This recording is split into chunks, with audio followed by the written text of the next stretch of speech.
Thank you for joining me to make some more alternative cards using the Stampin' Up! Kits. Today we are using the City Sites kits, and this is a really interesting kit. I think it does quite a masculine type of a kit, and I thought it turned out really nice.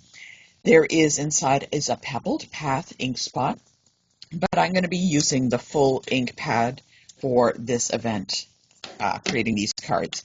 There's actually a beautiful stamp set that comes with it, of a skyline and some stars above, or it could actually go in one of the buildings as little lights. It's really quite cool. I think it's really interesting. It is not flowers, so that's why I kind of like it. I thought it was really different. Also in this kit are some beautiful embellishments. They're kind of like a coppery kind of embellishment. You get some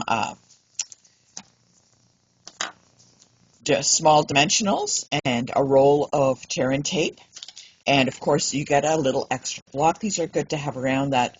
You know what? If you have friends that are coming to craft or interested, you can always give them one of these to start out with their kit. It's really quite good. It comes in all of the kits. It's fantastic. And it's a size D, I believe. There are some pre-printed envelopes, and we will be starting to use some of these in some of the cards that we're making. You can always pull these apart or just use them as envelopes. They're really, really good. Just be careful when you cut these for the envelopes because they are thinner than a cardstock.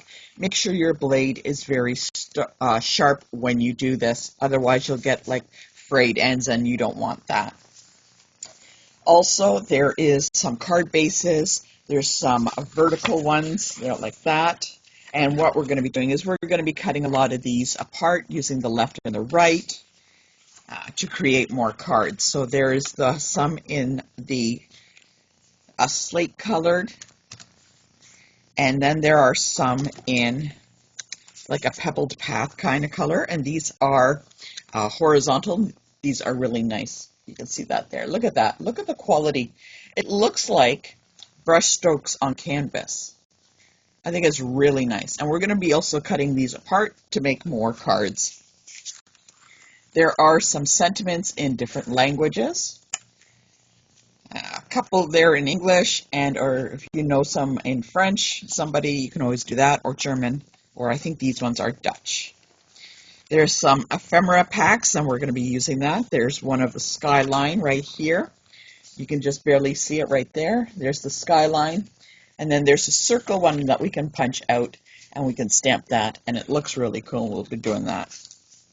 Also, you can see that this is like a corrugated, it reminds me of corduroy, and these are like kind of labels or mats, and we're going to be using a lot of this. Don't throw away, once we push these out, don't throw away, because we will be using some of the really thin line ones in the card making. And finally, we have our sentiments in a multitude of languages. So there you go. So those are the items that we are going to be using, and I hope you enjoy some of the cards that we're going to be creating, and I'd love to see how yours turned out. Don't forget to post them in the group or in the community page, whatever you want. Anyways, that's in the kit. Don't forget to, if you have any questions, northernstamper@gmail.com, or just comment below. See you for the first card.